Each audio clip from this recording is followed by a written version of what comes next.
I'd like to begin today by noticing the change Zoom has brought to the rituals of meetings, for better and worse. The same could be said of planning a birthday party for a 3-year-old, designing funeral rites for a parent, or profoundly missing the real and the proverbial water cooler at work. The disruption of rituals as we knew them has led to their adaptation and invention. The people gathered here today are exploring the intersection of tradition and innovation as we move through a world profoundly shaped by a pandemic. I'm Jill Littlewood, artist, mother, grandmother, and community organizer in Santa Barbara, California. I have the honor of introducing you to our participants. Fire is how our earth was born, and fire is how it keeps creating itself. Nadia Hagen knows this as creatrix and artistic director of Flam Chen Productions, a dazzling pyrotechnic theater in Tucson. She is also the creative director for the Souls Procession, which gathers 150,000 people in Tucson in early November for a festival, a public gathering of ceremony and ritual created to mourn, reflect, and celebrate the universal experience of death. Nadia's work with death rituals also encompasses being the alternative director for Homicide Survivors Incorporated, so families of murder victims get help in the most vulnerable time of their lives. To-Ree-Nee Wolf knows that artists are called and that they need to embrace a warrior life to stay whole while they make art. To get her ideas out and stay in the rich energy of making, she creates movies, murals, mosaics, paintings, costumes, as well as music with her voice, songwriting, and guitar. She is the director of the All Souls Urn Group, the group that collects the prayers for the beloved dead as they are celebrated at the All Souls Procession in Tucson.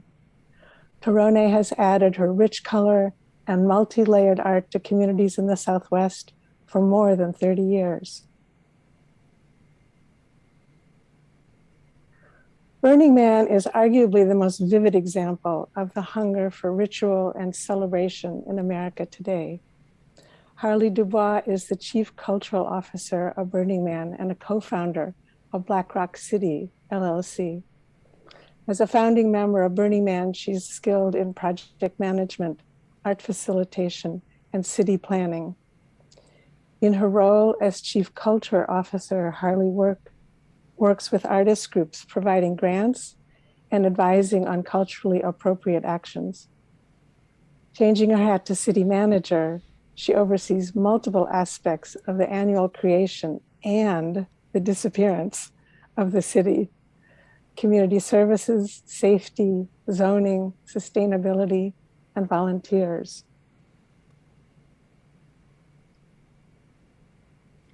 If you were to honor the lives of those who have been denigrated and forgotten, you would want John Constable, a.k.a. John Crow, to work with you. Coming from the world of theater as poet, playwright, and performer, he is currently most well known as an ermine shaman, creating rituals of healing for Londoners at the medieval burial ground for sex workers called Crossbones. This once derelict site is now a garden of remembrance that depends on the loving labor of people he has inspired to care for outcasts gone, but not forgotten.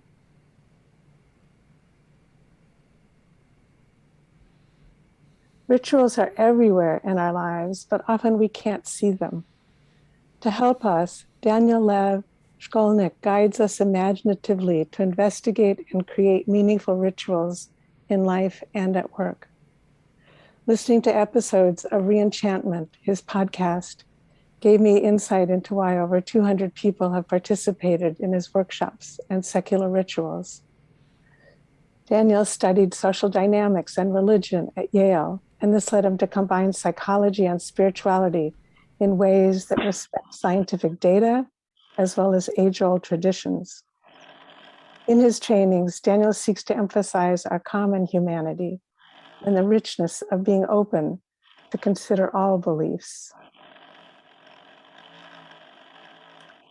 Memento mori ergo carpe diem. Remember death and therefore seize the day. This is the motto that inspired New Zealander Tony Wolff in the early 1990s when he first devised an original memorial ritual to commemorate the life of his best friend. Tony's background as a writer, theatrical choreographer, and director has informed his long-term philosophical and artistic project, The Ways of Life and Death. Tony and I met in a class about making memento mori. He's gathered us to discuss artistic innovations in memorial and memento mori ritual.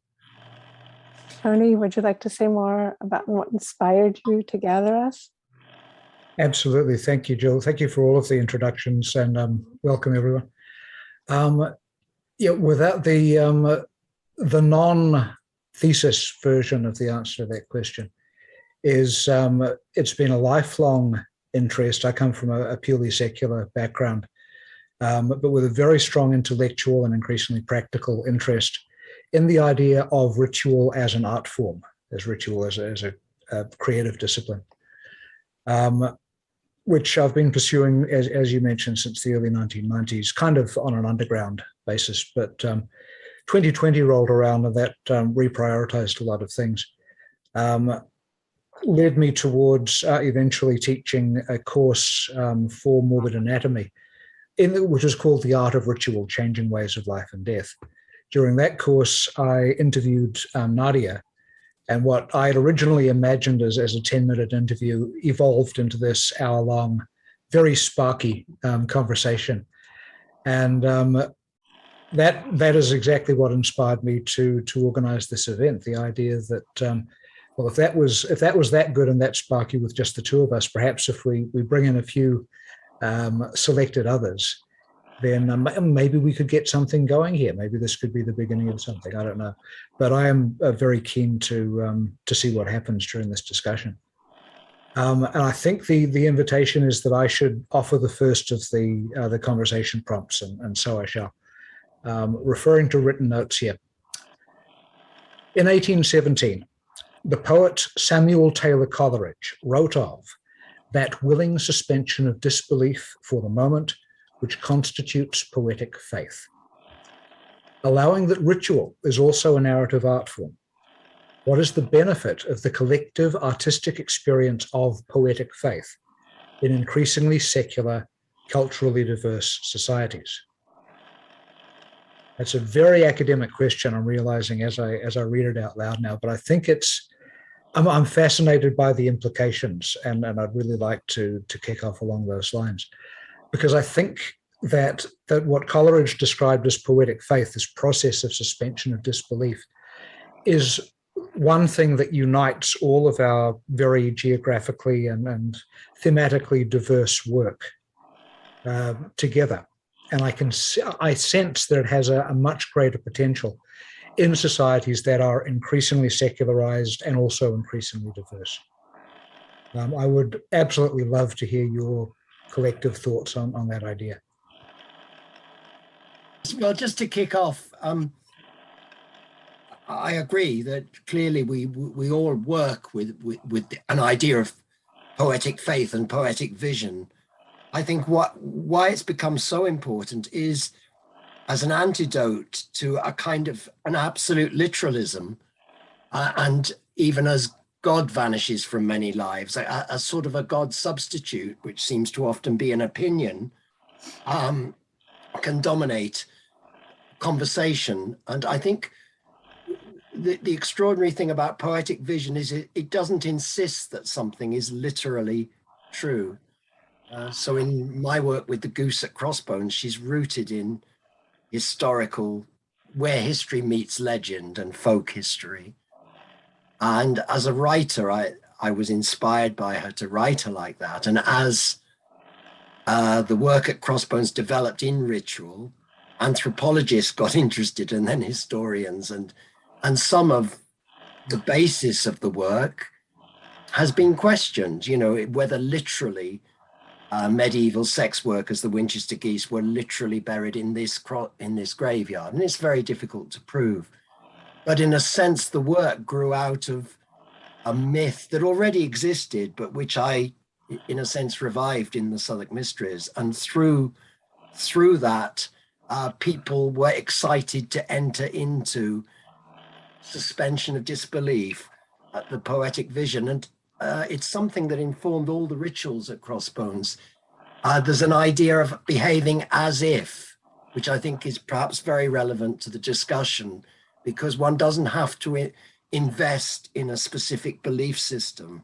I chose to behave as if the goose is an autonomous entity that John Crow serves, but I don't have the need to sort of prove that to a psychiatrist or anyone else. I think this is quite an important distinction. So this trusting in the poetic vision as not being a lesser version of reality, but being a parallel version, which actually can very powerfully influence and alter reality. I mean, this is where magic comes into this. But I think, just as my opening gambit, I would say to all of us that perhaps we're working somewhere in an interface between theatre and magic, since ritual is identified very much with magic. And that out of this dynamic dialogue is perhaps the creative source of much of our work. And we are here to fly the flag for poetic vision in the face of a literalism that I think is very destructive to the human spirit. Yeah, I'd love to dovetail. Tor and I live in Tucson, and a huge part of the culture here is magic realism, and in particular Catholic Mexican magic realism. So really that expansion of that idea that I choose to recognize these elements and different textures and different spirits or vibes in the environment around me as if, and to validate them in that way. And of course, suspension of disbelief is just completely crucial to theater. I mean, once the audience comes in and sits down, that's exactly what we're asking of them. We're asking them, to believe I'm a cat or a bird or, whatever I have, decided is my role in this, in this narrative or in this theatrical piece. And I'm asking everyone to believe that with me. I think that comes back to a really wonderful connection to childhood, right? Where we pretend and we say, well, we'll all agree now. We agree now that you're it, or I'm it, we'll agree now that you can't see me. And I think that is so, that's such a lovely, creative place within the human mind and within the human experience, that certainly when I was growing up, it seemed so corrupted that that religion would beg of me, and even science would, really, really harp on this sense of belief. And there's certainly, a place for that in a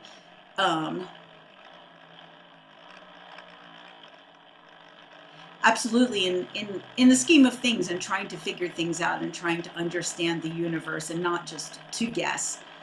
But it can become very, very black and white, and it can become very constraining, I would say, to the, the human imagination to simply have these dogmatic answers that come from religion, or to only have a scientific method that, that poetic faith gives us an other. It gives us an otherness. Kind of a third way. Deep play. I'm getting a sense of deep play from John's and from Nadia's answers here, and the idea of taking that seriously. I think that's I remember I had a moment of clarity. I was on an anniversary vacation with my wife in Asheville, North Carolina, very, very hippie town up in the mountains.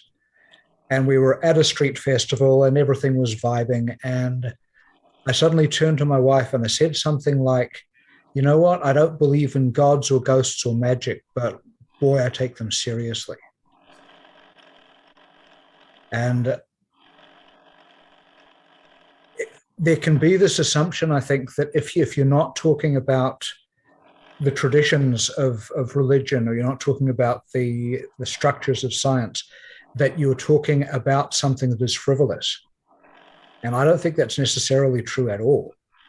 I think that the level of deep play that we're talking about, the idea of taking imagination seriously, of agreeing to for everyone to play by these rules, suspending disbelief for this moment. It's not frivolous. It's not something that one just does for fun or as entertainment. It can be profound. You can gain as much from that as you could via either of the more orthodox media.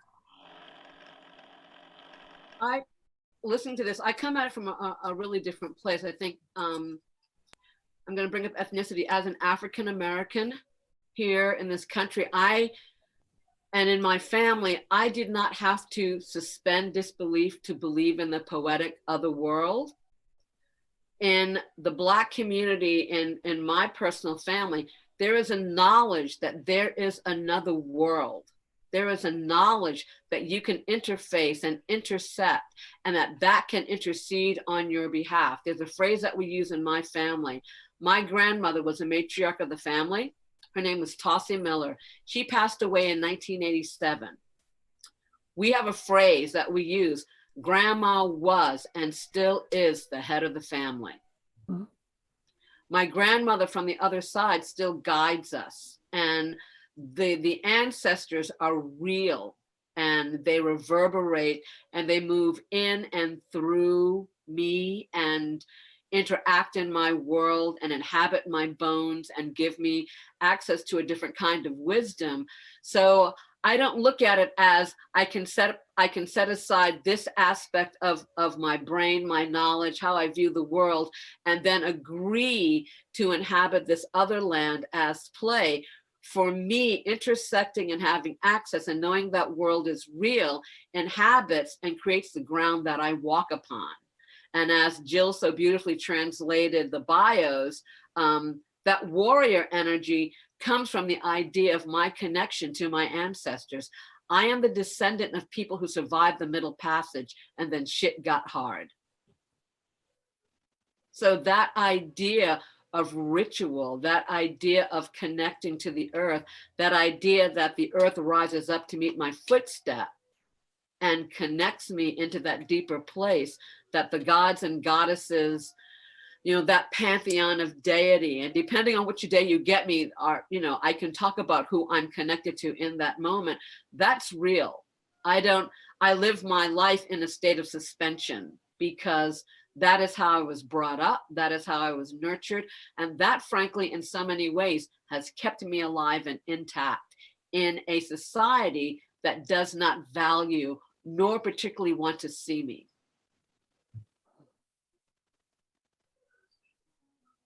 Yeah, that's thank you for sharing that, To-Ree-Nee.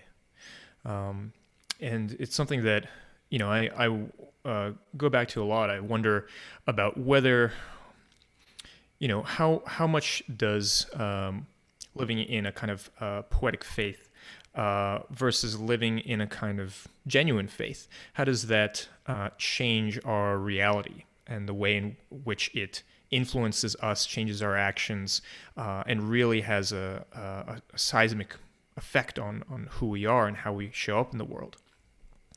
And I don't necessarily have, I haven't really come to any conclusions one way or the other.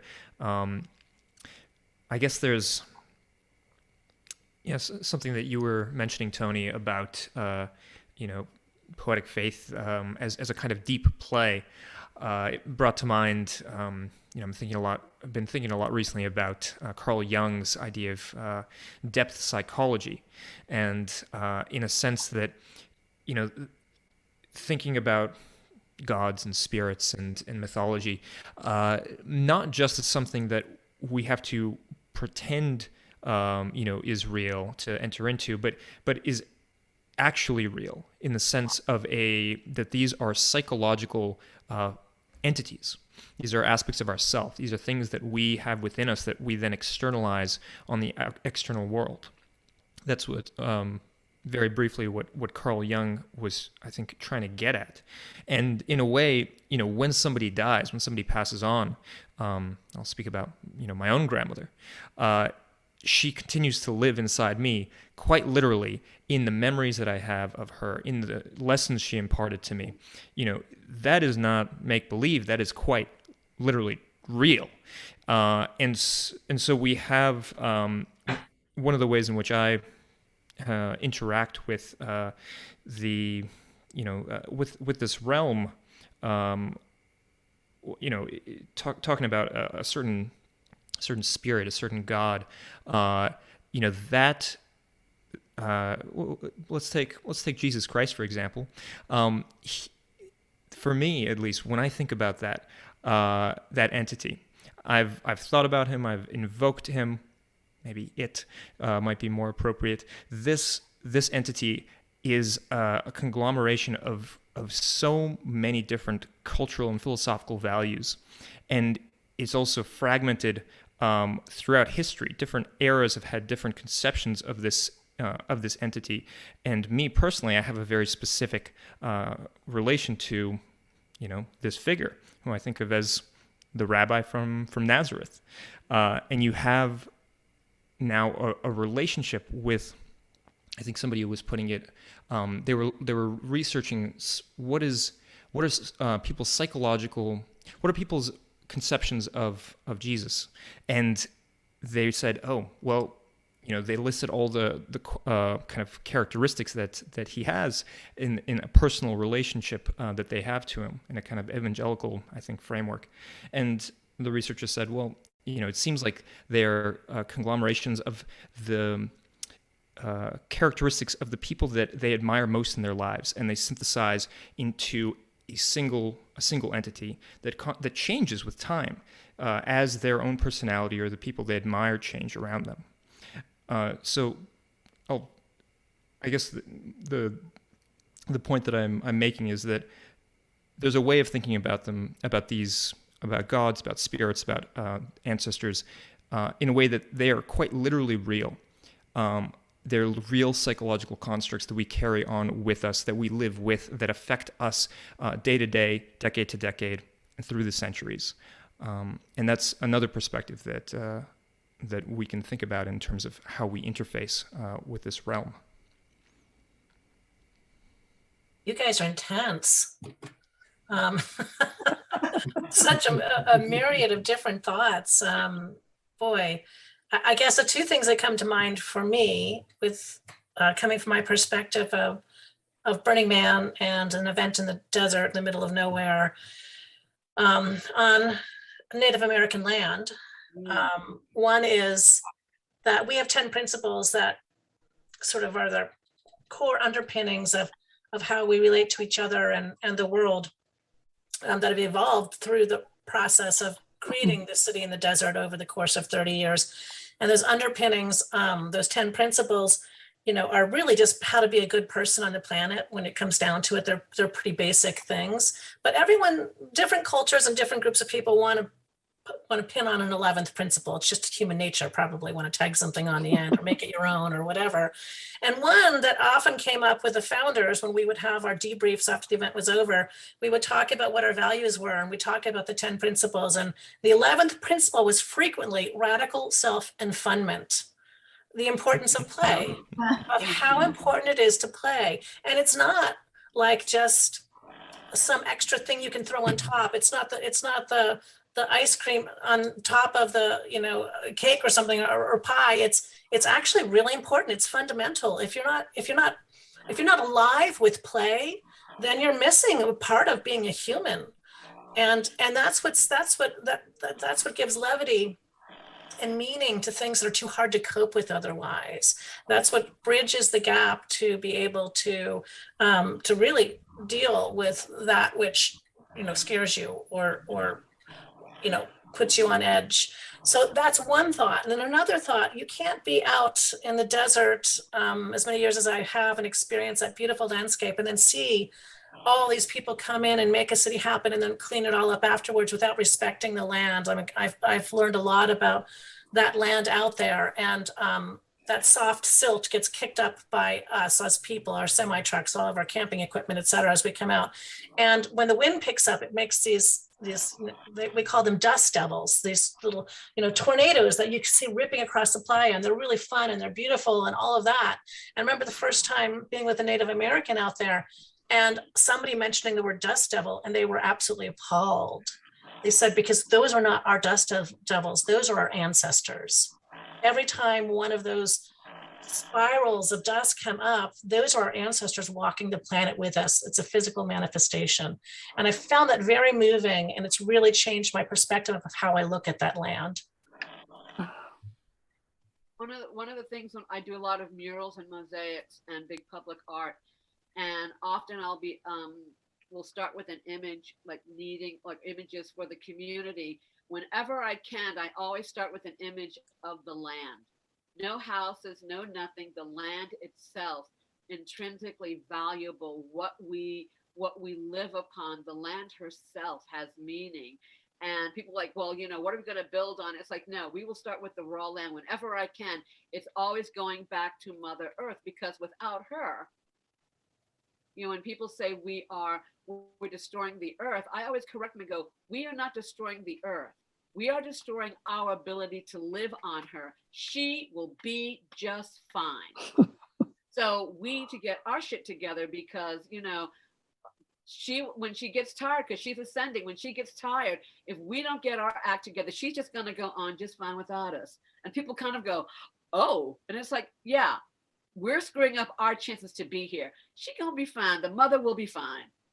So the idea of, you know, then that renaming of all the beautiful holy places, the renaming of all the sacred spaces from a Eurocentric point of view as evil, you know, that idea of nature fecund and female as evil and must be tamed and, you know, manicured and trapped and all this sort of, and constrained, you know, that the earth don't care. I mean, I think she cares deeply, but she's like, you can constrain me all you want, but you know, that's really not going to work. So it would be much better if you work in alliance with me, if we can work in harmony, if we can work together, if we can work in partnership, if we can co-create together, you might get somewhere, because I know where I'm going. I'm continuing on. Would you like to come along with me? But I think that some of our survival, that our survival depends on our ability to evolve from all these very interesting historic places that, you know, as humanity, that we've been coming from, places of conflict, places of warring ideologies, warring. I mean, some of it's so obvious, you know, to just, you know, kill each other over, you know, whose God is the better God. And I mean, we've just been doing some really funky things for a really long time. And now sort of this place, certainly where I grew up in this modern time, where commodity is God, you know, where things are what is, you know, we invest our sense of self, and we invest our sense of success, and we invest all of our validity into material objects. And I think that, yeah, this, for me, for sure, this place of coming to another sense of wealth, right? To another sense of what matters in the world, what matters to me with other human beings. that certainly ties into, you know, our sustainability and how we value what we have on this planet, how, you know, we use our resources. I mean, I'd like to think that reinvention of these rituals really allows us this elasticity to take lessons and information that different cultures have discovered, you know, all over the world, and embrace this sort of human pool of knowledge. I mean, also, how lucky are we, right, to be able to sit here on Zoom and to, you know, to be able to look up almost anything at any time, you know, on the Oracle. And what do we do with all that information? I mean, to have that culture of respect, you know, where I sort my own, you know, kind of inner shit, and I try to figure out where I'm at, and then I listen to To-Ree-Nee, and I like have utmost respect for, like, you know, your view and how you move in the world and how you are in the world, and then I, you know, have to have respect for, you know, my absolute, you know, sort of full of doubt way that I move through the world. Yeah, I love how you move in the world. Just confused. They're just fucking confused. But that's okay, right? It's a very confusing time, you know, for us to, I mean, that's the task, right? Isn't it? To look at the history and to look at the future and to stand in the present and just ask ourselves these questions, like what is the right action? What's my right action right now? I think a massive thing about ritual today and its application today is the sense of connectedness, because we live clearly quite atomized lives in many ways, including seeing each other on Zoom. The thing about being together in a physical ritual is, well, there are all kinds of things happening, aren't there? There are a bunch of people, some of whom are often strangers, so they know nothing about each other, but agree to share in an act of, in some sense, an act of devotion, I would say. In my own rituals, there are acts of remembrance and seeking mutual healing partly by facing the brutality and realities of not only of the dead, but of the living, and seeking to make a connection between them. So at Crossbones, we stand at a portal between the graveyard, we stand in the street, very consciously connecting with the dead and with the lives of these very brutalized people who lived and were buried in Crossbones. And the people who tend to be attracted to the rituals are often, even if they're self-identifying outsiders, they are one way or another outsiders, people who feel somehow they don't fit into the existing patterns. And obviously some sense of communion, such as the church provides, is something that people want. You know, sometimes they might find it in a rave. I think what's important is that a ritual does give it a shape, ritual forms. And when you perform the same ritual, for example, on a specific date, it takes on a life of its own and it begins to perform you. And I think this is a very interesting pattern that I try to work with a lot, because we've done the same rituals at Crossbones many times in different seasons. So all of this, and just to again reaffirm, yes, playfulness is a deadly serious matter. You know, our ability to play, to reconnect with the child in us, to be open to each other and to the games we play with each other, and to find games that are creative rather than manipulative or coercive. These are the challenges, and this is, I think, the work we are doing. So yes, play and make-believe is not that which is not true. I mean, I certainly have experienced eternity and many of the entities and agencies that I work with there as completely real.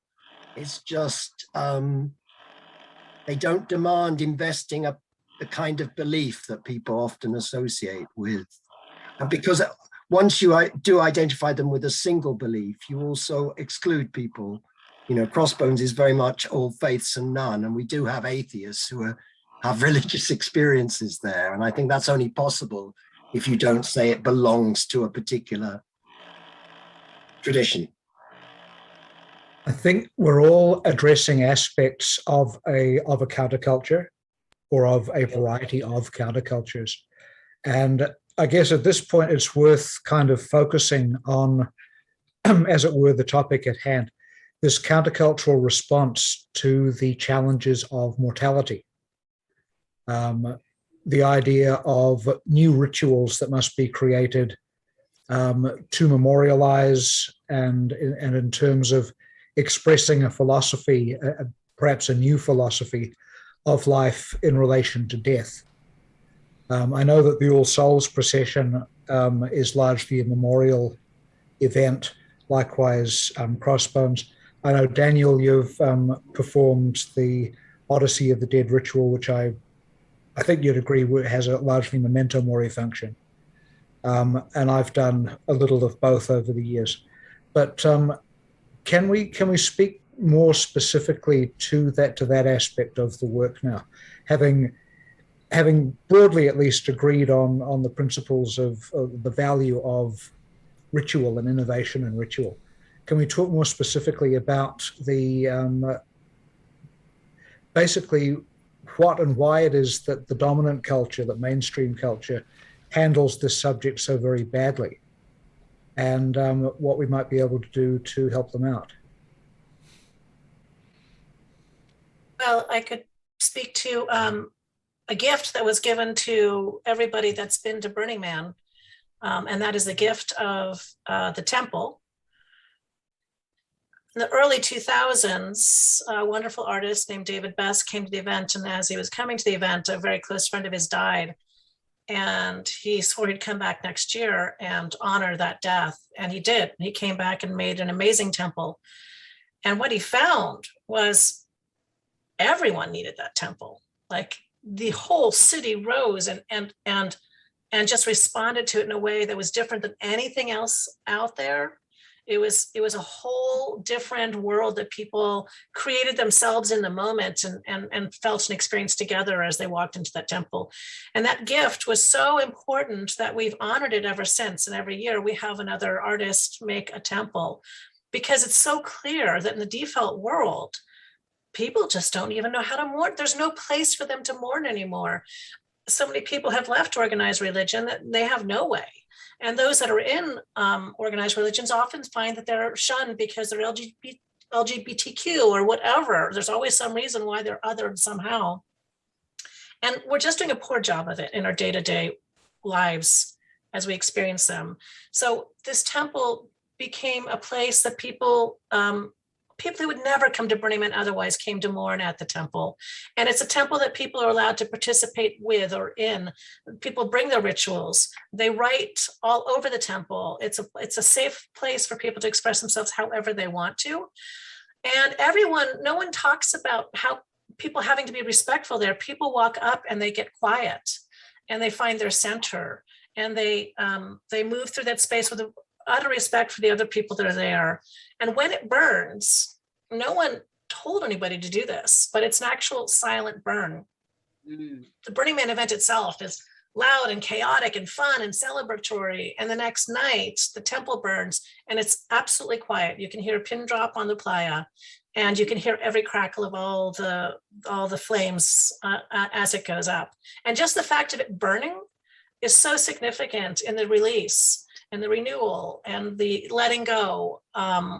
It's a really, really wonderfully powerful gift that was given to us that I'm just really happy that we realized the value and the importance and have honored it.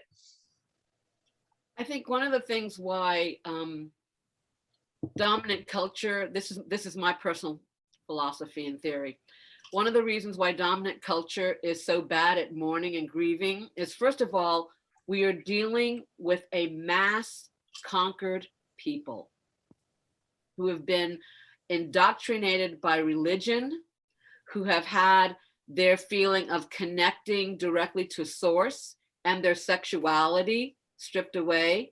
I always say that if you want sheeple, you hit them in their spirituality and their sexuality, and you've got people that will follow you, and you can scare the hell out of them by telling them they'll go to hell.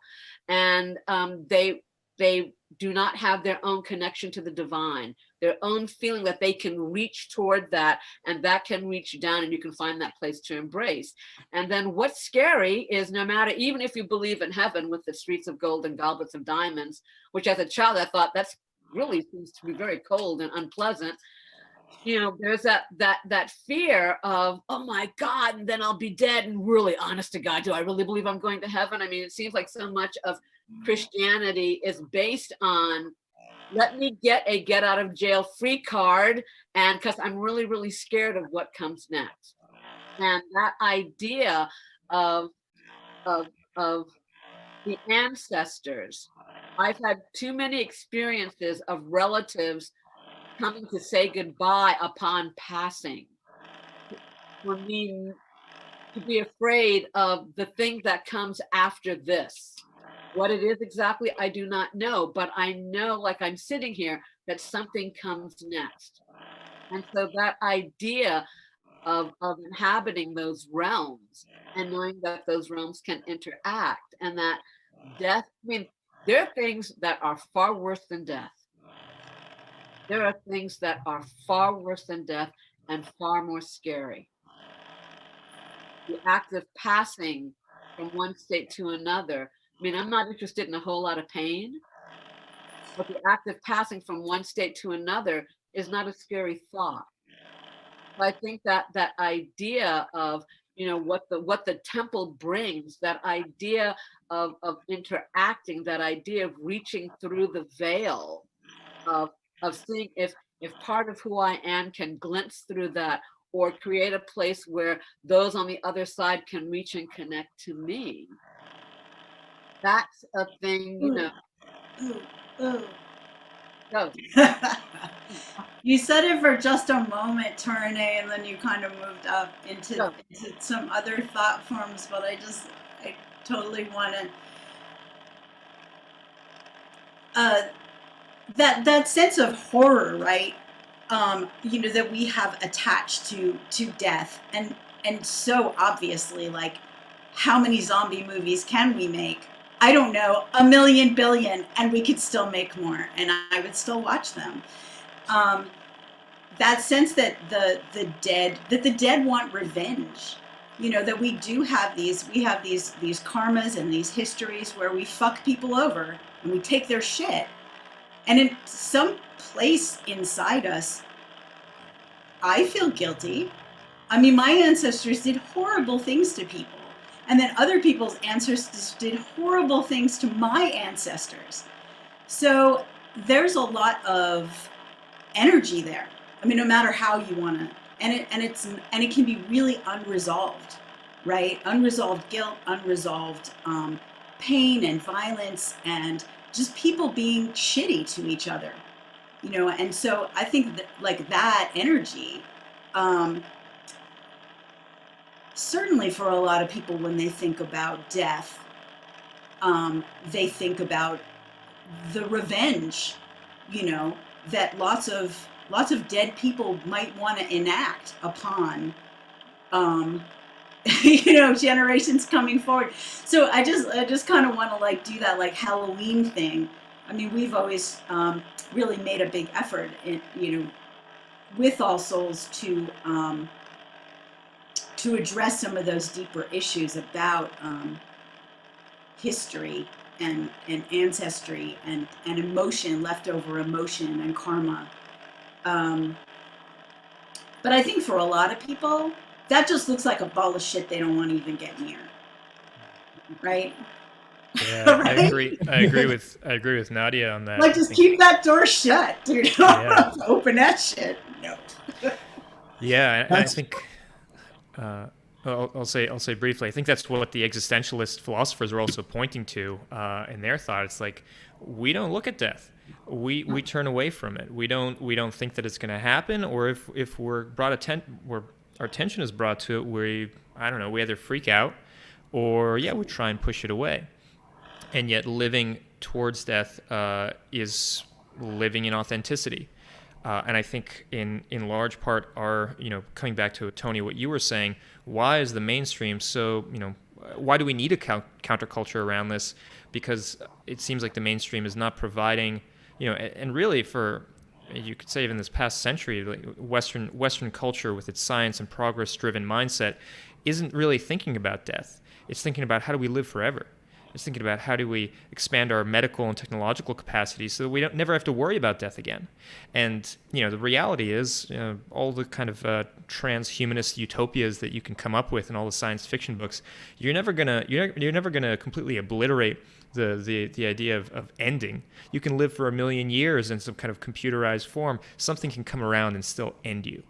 And so the ending is something we've been fleeing from. And it's I think that's in part why we need and why we have a kind of counterculture, like we have such a paucity of places to mourn, like Harley was saying about the temple at Burning Man, and here in New Orleans as well. There specifically probably inspired by Burning Man, similar kinds of rituals that have happened, because we need that, and we're not getting that in the mainstream culture. The thing that crossed my mind is that fear of death in mainstream culture is because death is so rooted in judgment. It's not simply going back to the earth. When Stephen Jenkins came a couple of years ago and did a workshop, I don't know if I've got his last name correct. Jenkinson, I think. Jenkinson. You always forget the son, Jenkinson. He talks about topsoil and the ancestors being buried, and that is topsoil. And I never looked at dirt the same way ever again in my life. It's just like, topsoil, it's the ancestors, oh my God, topsoil. And but the idea of going back to the bosom of the earth, even as a child, I thought, I do not want to be put in a coffin. I do not want formaldehyde. Wrap me up in a hank of raw silk, put me in the earth and put a tree on top of me. There's a debt that I owe because I am an omnivore. I'm a good wolf on the planet and everything wants its life. So there's a debt. I want my body to go back to be bird song and trees and leaves and dappled light. I do not want to be stuck in a box with formaldehyde. Just give me back to the mother. So there's, is that fear part of that thing of like, I don't get to go back to anything. I owe this huge debt and I don't get to go back. And then it's so rooted heavily in judgment. I mean, I don't know what's waiting on the other side, but it doesn't sound like, if I've transgressed, and how big is a transgression, based on the flame that's going to be licking my ass. And Amen to that. And I really resonate with that. And this, the judgment and the horror that also Nadia mentions, and these things have, somebody like me, I spent a lot of time working in a place associated with bones and skulls, and that would be considered in the dominant culture morbid. Yeah. And in fact, to me, facing death, not with rose-tinted glasses at all, facing the realities of death, but also how that gives meaning and beauty to life as well, because they are so clearly an integral part of this. And what I think we're trying to do at Crossbones is to create, again, a dynamic relationship. So we talk to death, we talk to the dead, to our ancestors, of course, to all conscious life. I think there is, what I find in the Crossbones rituals is a sense that we connect, not necessarily with a specific God, although different people may, and they're free to, but with that sense of consciousness unfolding, and infinite consciousness that exists before we ever came here, and that we are this little focus of for these moments of our lives, and that it will exist after us. And this is our responsibility, to care for the earth and for the physical sustenance, our mother, and also to care for the transmission of these spiritual forms that empower us and give us, let us not forget the importance of discipline in ritual, because the discipline of ritual in such chaotic lives as many of us are forced to live is a place where we can rediscover not just our own personal human strength, but our strength in connection with our brothers and sisters. And to me, that is the heart of a ritual that is really cooking. When I joined, when Nadia asked me to be the director of All Souls, at that point in time, she had been making all the costumes. And if you see any of the videos on YouTube, we are all phantasmagorically dressed. And when I came in as director, I said, oh, we'll be making our own costumes from now on. And she like looked at me like, say, what? And I said, this is part of our job. This is part of entering into the death mysteries. It is part of the intense labor of love and discipline and focus in the midst of our incredibly busy, jam-packed, frenetic lives, no matter what goes on, that we will come together and we will make our own costume / regalia. That work of love, that work of all of the intense labor that goes into it, that discipline and focus, that needs to be on us as urn attendants, because it is part of us giving all that we can in this act of what I call, honoring our beloved dead. And that's my phrase for them, our beloved dead, how we can make ourselves available to our community and interact as vessels in between place for our beloved dead. And it's a huge amount of work. And we have a very high standard of glitter and fabulousness. But it's like, yeah, this is what we do. And this is part of our job to do it. That's it seems like you're talking about sort of exercising some muscles and flexing some muscles on dealing with death in a way that's positive and that's reaffirming, and it's a part of the continuity of spirituality. And I think that's something that's really powerful, everyone being responsible for their own part and what they're creating there with you all, with the All Souls Parade. I believe that Burning Man also is a joyful look at the ephemeral all the time, usually from this happy perspective of, I've entered this crazy place and now I get to play in it and be a part of it, but I'm going to leave and it's going to be gone. It's going to be completely gone. And so you're introduced to the ephemeral and to the fact that it's going to be gone in a way that is very powerful. And it's a muscle that you can grow and you can flex. And then if you decide you want to, you can turn that to look at yourself, maybe your own mortality or those that you love around you, or even your pets. Let's start with your pets, right? But then that muscle's already exercised and it can be applied to something greater than yourself. I mean, arguably, that's what a ritual is. It's a spiritual exercise. And you take this intense moment to exercise your aesthetic and your philosophical and your psychological muscles in order that those will be stronger throughout your daily life. Surely that's the origin of seasonal festivals and of ancestor festivals and so forth. It's the opportunity to conjure within yourself something that doesn't arise in the day-to-day. And to strengthen that. And then you find that your day-to-day is strengthened because of that. And your day-to-day becomes richer. Mm. I'd like to talk about shame in this. I've been working with lynching and the after effects of it in terms of social trauma for many years, and organizing artists with the hope of some kind of an artistic show by Black artists about lynching. And my social practice project is to share work I do with white people to start to have this conversation, because it seems to me that what you were talking about in terms of we don't want to look at that ball of difficulty is exaggerated to the maximum when you're talking about the shame and the long-term trauma that lynching created. And you reminded me of it when you mentioned the dirt, because at the Equal Justice Initiative, which is this museum about lynching in Montgomery, before the museum itself opened, people were gathering the dirt at the places where people were lynched. And that's because those deaths were are not part, I mean, even just recently in Texas, a woman forced the courthouse to come to grips with the fact that it had a plaque about the fact that it was burned, but not that because the burning was around a lynching. And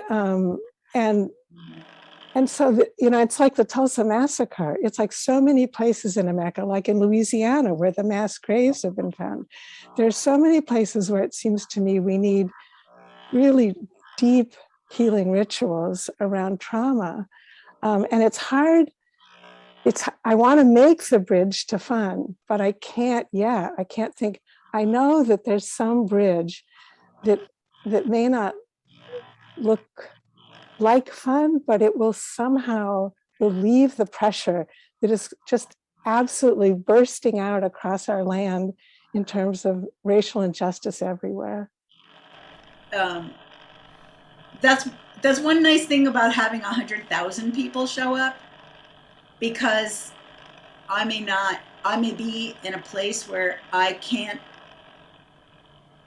the weight is so intense. The intensity is so intense. The sadness and the anger and all those things are so intense. And I can be there.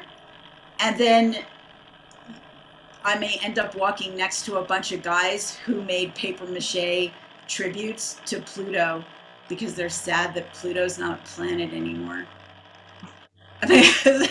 So for me, All Souls was so wonderful in that aspect. And I think, and we owe so much to Burning Man. I want to give that shout out to Harley, because we were really inspired and really influenced by Burning Man and the principles, and by being, we feel honored to be a sister organization. That's one nice thing about having a ritual that's many, many people, because many, many people can come and hold these very different emotional spaces, and someone will come and they'll be funny. You know what I mean? And it doesn't have to be me, but it might be me. Yeah, and there's something, that I've noticed here in New Orleans, which again, in some ways, its culture takes from all different places, and one of those places is Burning Man, but the mix of in approaching the hard stuff, you find certain people, there's a lot of levity, a lot of fun that is either before or after, or sometimes both, around the kind of place of pain or a moment of really sacred seriousness. Then we return to the levity. It's almost, I've tried I've in some of the rituals that I've created, I've tried to be serious from start to finish, and in some ways it almost works not as well, because there's no room to breathe. There's no room for contrast, to descend and then to come back out again. That's something that I've observed. Yeah, and here we are very close to Hopi land, and the Hopi clowns are the best clowns. Well, that's my opinion, but the Hopi clowns are the best clowns.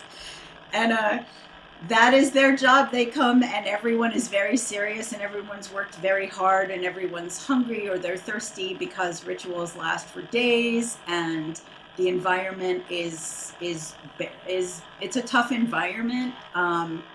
It's windy, it's dry, and everyone is doing their best to be really invested and just really do this ritual to their utmost, and to have so much intention. And it's the clown's job to come and just fuck you up, like as best as possible. Just come and make you notice how hungry you are. Just come and just off put you, just push you off your center, just mess you up. And how brilliant is that, to have this honored place for the foible, for the fail, the glory of fail.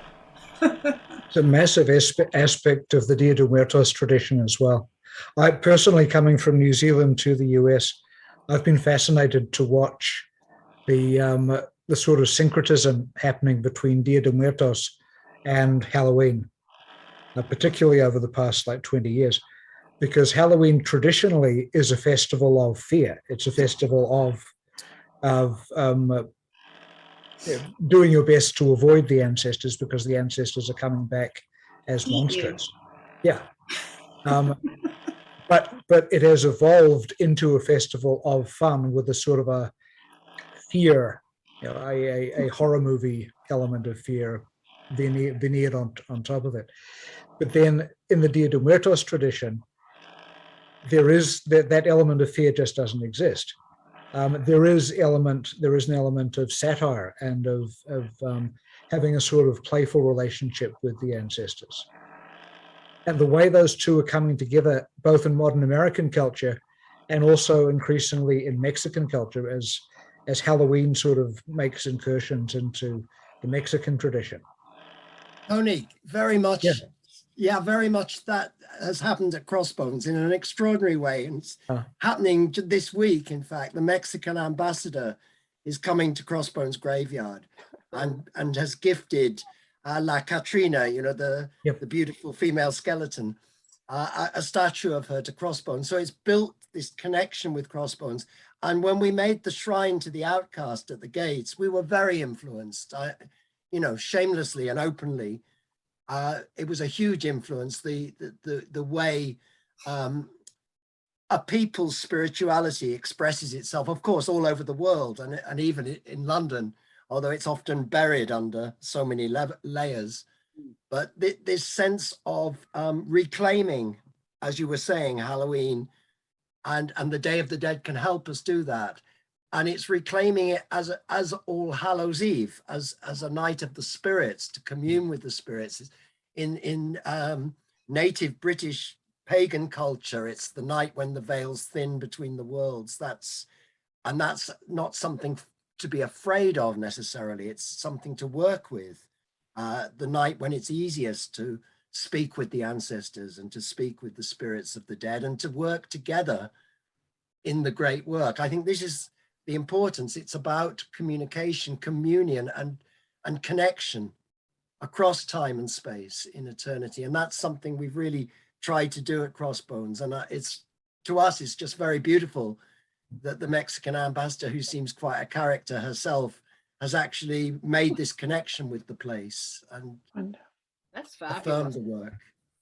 It was Dia de Muertos that I think I probably first heard about it when awareness of it began to spread internationally. I would have been a teenager, early 1980s or something. But I probably read a newspaper article or saw a television item or something about it and just instantly thought, yes, that's exactly how this sort of thing should happen. I think there's another topic with regard to this. It gets a little bit back to Jill's concerns about shame or just wrongs that have not been righted, that is so powerful and is so damaging and is so hard to get at. Yes, humor is one way, but there's also cleansing. There's also the ritual of cleansing. And how does that happen? We have a whole tradition at Burning Man with burning, which is powerful. It's just powerful. But I'd love to hear how some of you all in your fields of expertise, what do you know of cleansing as a way to get at moving from a place of, death seen as something that's uncomfortable or filled with, fear and horrific things. How do we move that? How do we move that to a place that's better with a cleansing ritual? I can speak to that from personal experience, but individually, which also touches on one of the other prompts, the idea of, the question was, what are some practical death rituals that you can engage in on your own? And the first one that I ever performed was in honor of my friend Simon, who had recently been killed in a motorcycle accident. We were both in our early 20s at the time. We'd been very close. and he died, and I found that I was just dissatisfied by the cultural response. I attended his funeral and was unmoved. The symbolism didn't mean anything to me. I remember placing a obituary notice in the newspaper, and that was nice, I guess. I used a section of the song, "He Ain't Heavy, He's My Brother." And I helped to move his belongings out of his apartment. And the sense was that was it. That was all there was to do. And after that, one moves on. But it wasn't enough for me. And motivated by a sense of, I'd always been interested in the idea that that ritual or that spirituality can be a creative thing. Motivated by that, I went out onto a beach, and it was a very wild beach out on the coast of Wellington, New Zealand, where we both lived. Went out at midnight, and I took with me a wooden bow and an arrow, and the arrowhead was wrapped in a rag that had been soaked in wax. And I set fire to the arrow and said what I needed to say and shot the flaming arrow out into the night sky and into the ocean. And I felt really good for having done that. And the cleansing that you were talking about, Harley, that's something that I have noticed in the decades that have followed. Because if I hadn't done that, then my last memory of my best friend, my last memories, would have been seeing him lying in a hospital bed in a coma with his face grotesquely swollen, attending a funeral whose symbolism simply didn't mean anything to me, and helping to move his stuff out of his apartment. And that would not, I would feel bereft. I'd feel as if there was no closure. But having taken that step, having enacted that ritual that I just kind of invented, I feel cleansed in the decades that have come afterwards. Because now that's my memory. That's a big part of my memory of his life and death. I had a moment of, I think I'd blocked this out for years.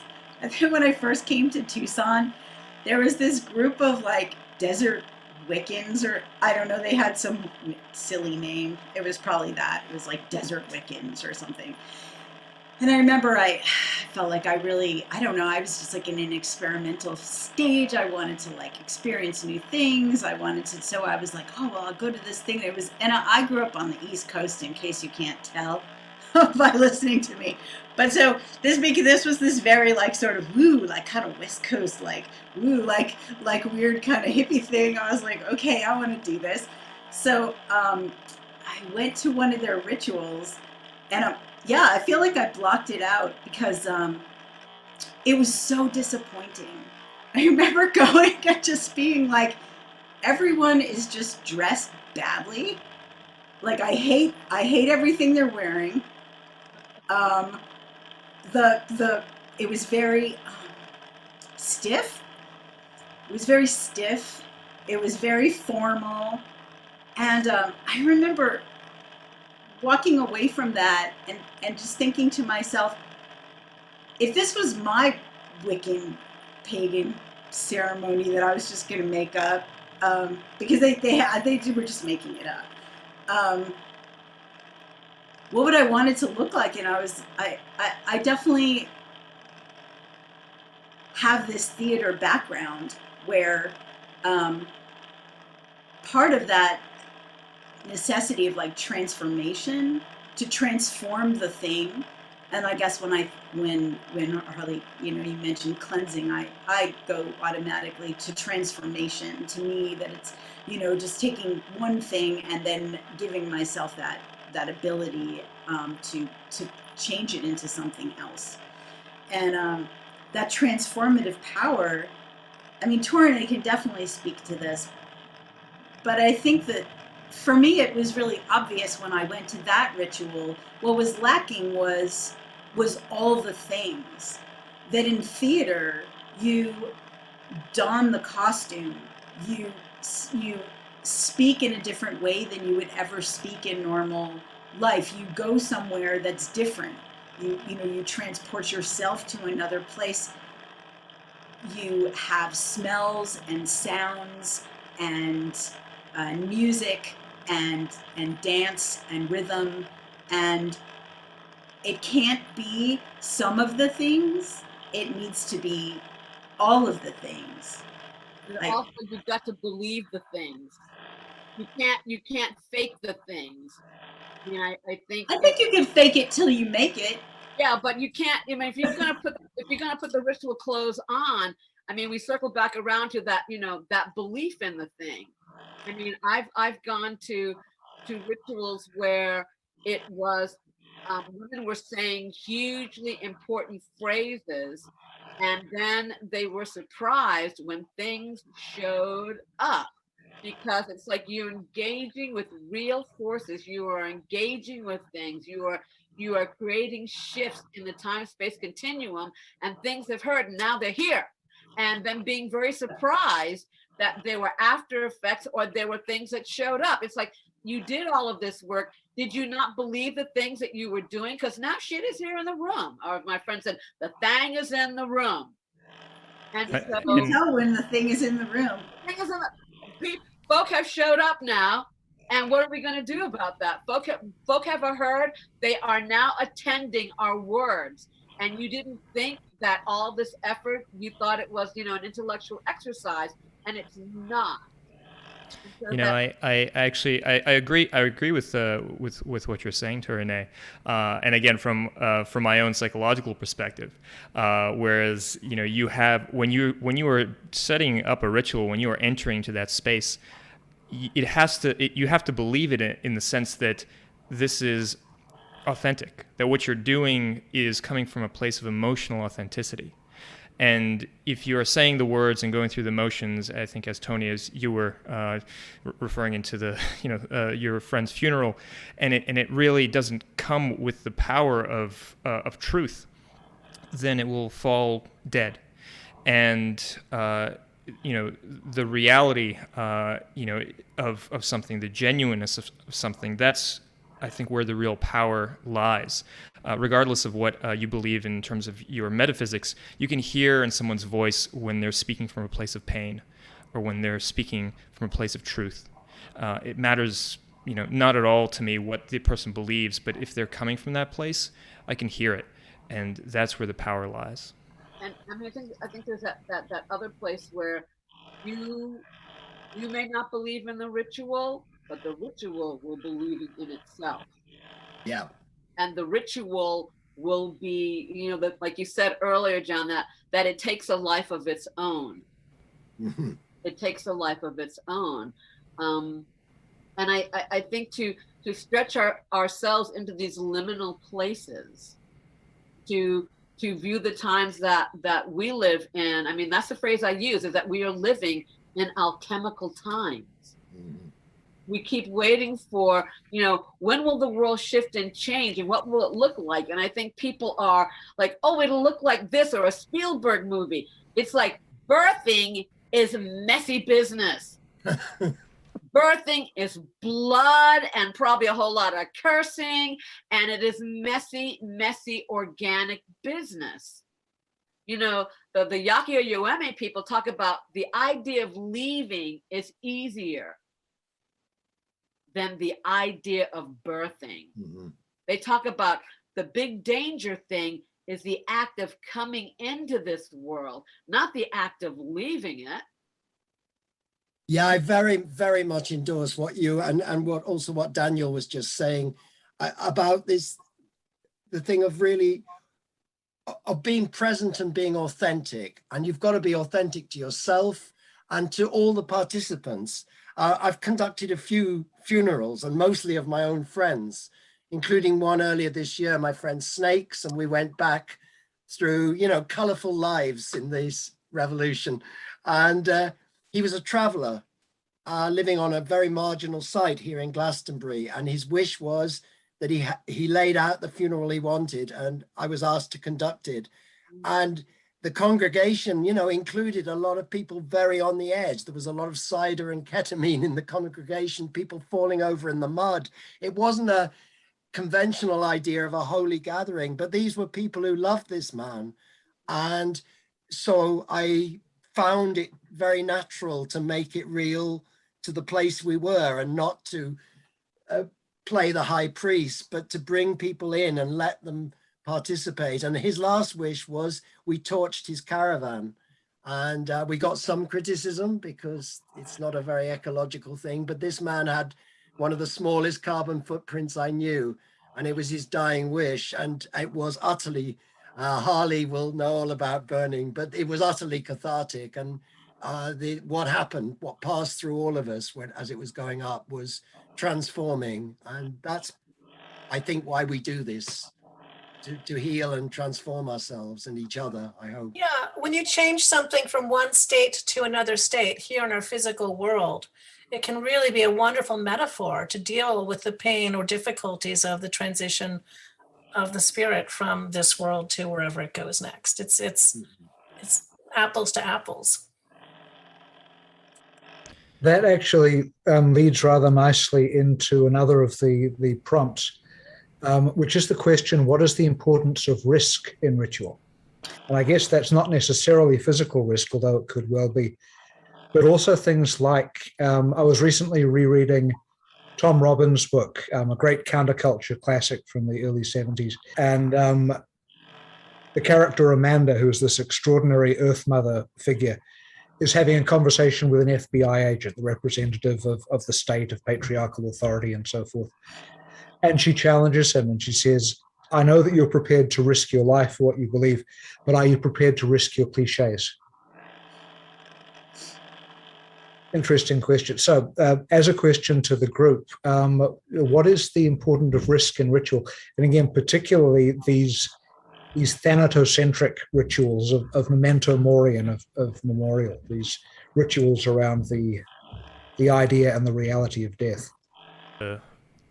I think I was speaking recently on my podcast with somebody that takes people out into the wilderness, into the jungle.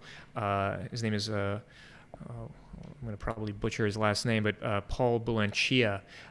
He's a co-founder of the College of Extraordinary Experiences, which is this fantastic, somewhat, think about it like if there was another a Hogwarts in a Polish castle, and people spent 3 or 4 days there, playing, in deep play. He's one of the co-founders of that. But I was speaking with him, and he's doing something else that to me is far more interesting, which is he takes people out into the jungle and tracks animals, or just sits in a tree or in a cave and just watches, oftentimes at night, what animals, what creatures come by. And what he described, in these experiences is the importance of risk. Is that, this confrontation with real risk, with real, you could be killed by some of these animals. You could be bitten by a poisonous snake. It brings you into the moment in a way that few other things do. And, he's engaging with this in a way that is safe. Nobody's died. He doesn't... But at the same time, like you're putting yourself in this very vulnerable place, which is a place that I think in modern society we don't have access to, because we are so, again, concerned with prolonging life and ensuring safety and sanitization of our experiences. And I found that in that case, and in some of my own rituals, that element of risk, or even perceived risk, it brings about a profound psychological change. I remember, Daniel, you and I discussing some theater exercises that can be adapted for ritual purposes, and we were talking about the trust lift, which for many people is just kind of a very fun, pleasurable experience. But for other people, they're taking a real risk with their sense of personhood, because they are, for the purpose of this exercise, literally trusting a group of people with their physical being, with their physical weight, as they are lifted up into the air and moved around and so forth. And I've seen that exercise have really deep psychological, I don't know about spiritual, but certainly psychological impact on some people. I think the psychological and spiritual risk in ritual is very interesting. I mean, in my own personal spiritual work, I've quite often worked with psychedelic sacraments, ayahuasca and substances like this, where there is a complete immersion in whatever meaning you're making from this is almost indivisible from the experience itself. It's a full-on thing. And I find you can enter that in ritual states as well. And in some ways, the same risks apply. Because what you're doing is challenging your whole way that you pattern reality, or that you've perhaps been conditioned to pattern reality. And by doing so, you're opening the doorways to,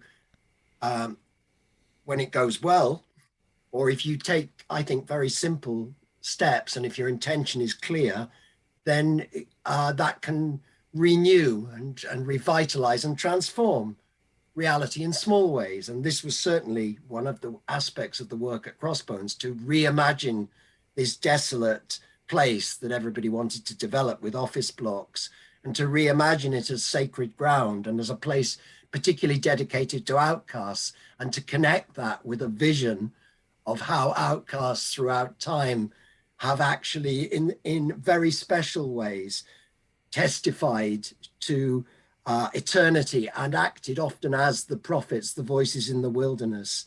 At Crossbones, we really honor the idea of the cracks in reality, and the idea of the people on the edges, very like in ecosystems.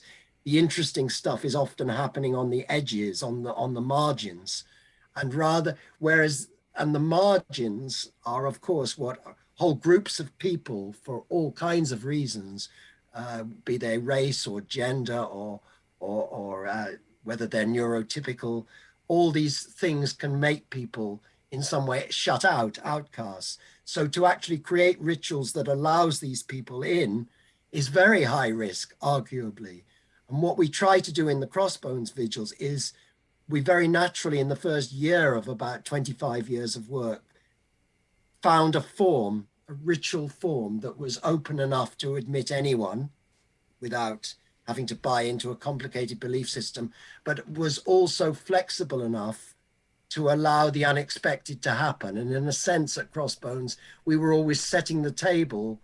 Again, as To-Ree-Nee said, you're kind of setting the table and inviting the spirits to join you. And so you should expect it, even if an incarnate spirit turns up and surprises everyone. And we've had many of those instances at Crossbones where people have stepped forward and you can't be sure whether it's someone having a psychotic breakdown, or genuinely a witch, which they may be claiming to be, or a fine actress. And I think I love the ambiguity of that. I mean, it brings us back a little to talking about this interface of secular theater and magical ritual or spiritual ritual. And there is this very interesting dynamic interface. To me, I'm finally just to say, I think what is so powerful in ritual is it allows us to create a kind of radical reconciliation of polarities, not necessarily a rational one. And that, in fact, I think not a rational one. It's happening on a different level. You know how we speak in theater of catharsis, and obviously that can be magnified in ritual sometimes. This sense of people together moving beyond themselves into some kind of collective experience that might not be expressible ultimately in a verbal report, but yet is clearly experienced and actually changes lives as a result. And those polarities, of which life and death are clearly absolutely central, that is what we attempt to address, I think, in ritual, to find a radical reconciliation that doesn't hide the pain or the horror or the loss, but also allows the joy and the play in the midst of all that, the child at play in all of us. And there's a sense, I guess, of permission having been given, Yes. which people naturally look for in situations where they don't know what the rules are. They're looking for some sort of a sense of what they're allowed to do. And if they're allowed to risk their beliefs, perhaps, if they're allowed to risk their perspective for at least for the duration of the ritual, then perhaps they'll gain that way. So I'm challenged by the question for a couple of reasons, but it's reminding me of something else. I'm challenged by the question because for me, like, I am so used to taking risk that there's so many things that somebody else does or could find risky that is not at all risky to me. And when we get to the point of ritual or ceremony, I feel like that's the safe space. But let me tell you what I'm hearing from the words coming out of people's mouths is what I talk about when I talk about transformation. Now, to have a transformative experience, and death is a transformative experience, so is birth. It takes four things. One thing is being in a place where you're not self-conscious at all, and where you feel totally safe, so you can totally explore who you are. Like you feel totally safe and non-judgmental and just really able to just be with who you are in your own skin. The second thing is doing powerful, meaningful work. And what I mean by meaningful work is something physically, mentally that fills your soul, that has content to you. It's not about making money. It's not about getting something done per se. It's about doing something that's powerful and meaningful and fulfilling. The third thing is being taken out of your comfort zone, like put on the edge, because that's where the learning happens, right? It happens when you get put out on the edge. That's the risk in the context of this conversation. And that can come in many different forms. I mean, things that I would not find risky at all, somebody else could be terrified of, and vice versa. And then with that, you cap it off with ritual and ceremony. And when you have all four of those elements together, you can create a transformational experience. So that's just the language that comes to mind when I hear this question and the comments around it. Yeah, I think of, am I muted? No, you're fine. Okay, my mute button came up.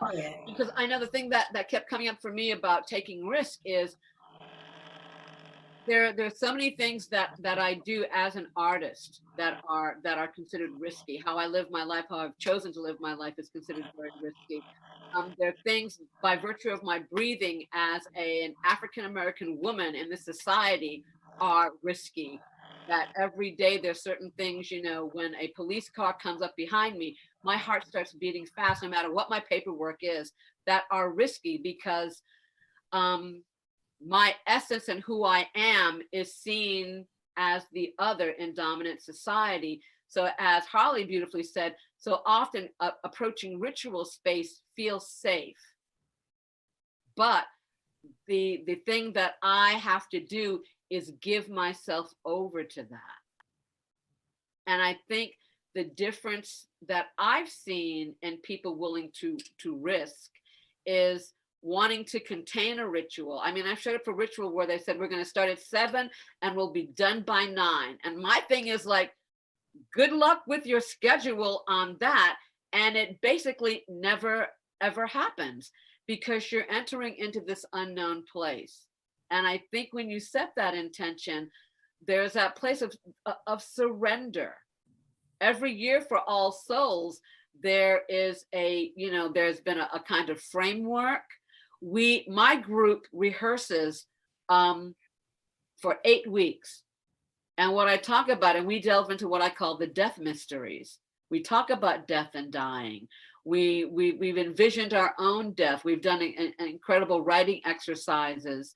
And I say we have to fine tune our nervous system to get up to the point where when we're processing in the street and the object of such intense emotional energy, that we can be there present in those moments, in those infinite fleeting moments. to make ourselves completely and totally available, but it takes 8 weeks and the huge amount of effort of making our regalia / costumes for us to be present for this evening, but to fine tune our nervous system to rise to that occasion and enter into that realm. And it's a huge risk because we don't know what's going to happen.